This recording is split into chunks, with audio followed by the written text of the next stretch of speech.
Mga master, ito po nakikita ninyo ay reply po ito ng Pag-ibig Fund sa pamamagitan po ng kanilang pong official Facebook page. Doon po sa tanong na kung nakapag-avail na ng optional withdrawal 10th year o kaya ay 15th year na optional withdrawal,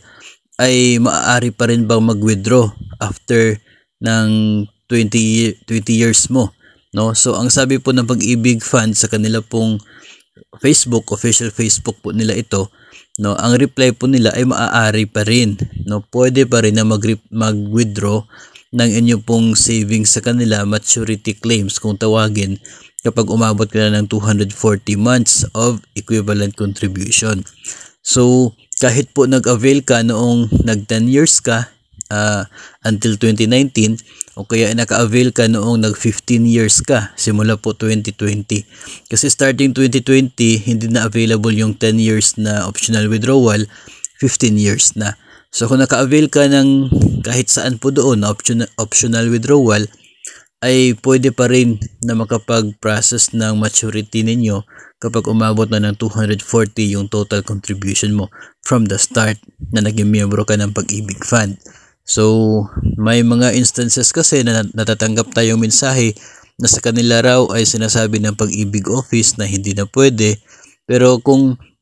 ganito po, no, yung sagot ng kanila pong official Facebook page sa mga admins po nila, and also maging doon po sa circular ng Pag-ibig Fund, no, yung kanila pong circular number 440 regarding the optional withdrawal, ang sinasabi po doon na once lamang ang optional withdrawal at pwedeng mag-withdraw again kapag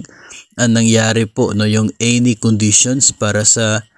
termination of membership. And ang sabi po ng Pag-ibig Law sa batas ng Pag-ibig, isa po sa termination of membership na reasons ay ito pong kapag umabot ka na ng maturity, which is 20 years, no? So hopefully ay makita po ito na ma-refer din po ninyo ang sagot na ito doon po sa inyong Pag-ibig Office kapag sasabihin po nila na hindi po pwede. Kasi hindi naman pwede na sasabihin ng isang opisina na pwede tapos sasabihin naman ng iba na hindi. Dapat po uniform yung guidelines ng Pag-ibig Fund tungkol po dyan, and maybe may isa po sa kanila na nagkakamali. Pero kung atin pong babasahin, yung batas po ng Pag-ibig Fund ay pinapayagan ang pag-withdraw during the inyo pong maturity, which is kapag nag 20 years na po ng contribution.